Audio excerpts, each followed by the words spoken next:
According to some, it's about protecting civilians. And our resolve is clear. The people of Libya must be protected. Others say it's about oil. The only reason they're interested with Libya is about the oil. You'd think we'd be in Iraq if the major export there was broccoli.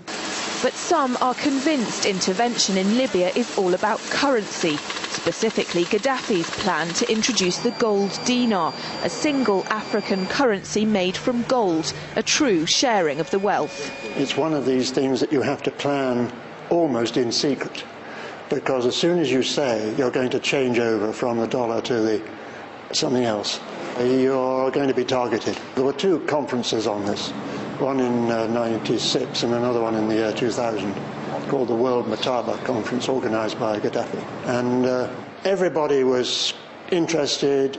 I think most countries in Africa were keen. Gaddafi didn't give up. In the months leading up to the military intervention, he called on African and Muslim nations to join together to create this new currency that would rival the dollar and euro. They would sell oil and other resources around the world only for gold dinars. It's an idea that would shift the economic balance of the world. Countries' wealth would depend on how much gold they have, not how many dollars they trade. And Libya has 144 tons of gold. The UK has double that, but 10 times the population. If Gaddafi had an intent to try to reprice his oil or whatever else the country was selling in the global markets and accept something else as a currency, or maybe launch a gold dinar currency, any move such as that would certainly not be welcomed by the power elite today who are responsible for controlling the world's central banks. So yes, that would certainly be something that would cause his immediate dismissal and the need for other reasons to be brought forth for removing him from power. It's happened before. In 2000, Saddam Hussein announced Iraqi oil would be traded in euros, not dollars. Sanctions and an invasion followed. Some say because the Americans were desperate to prevent OPEC from transferring oil trading in all its member countries to the euro.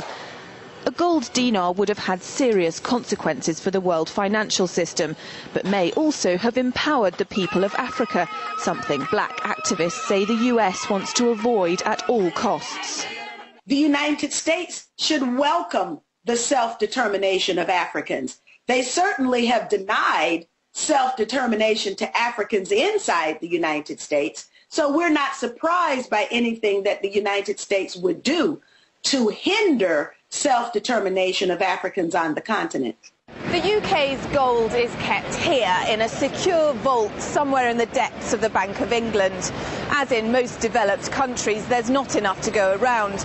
But that's not the case in places like Libya and many of the Gulf states. A gold dinar would have given oil-rich African and Middle Eastern countries the power to turn around to their energy-hungry customers and say, sorry, the price has gone up and we want gold. Some say the US and its NATO allies literally couldn't afford to let that happen. Laura Emmett, RT, London.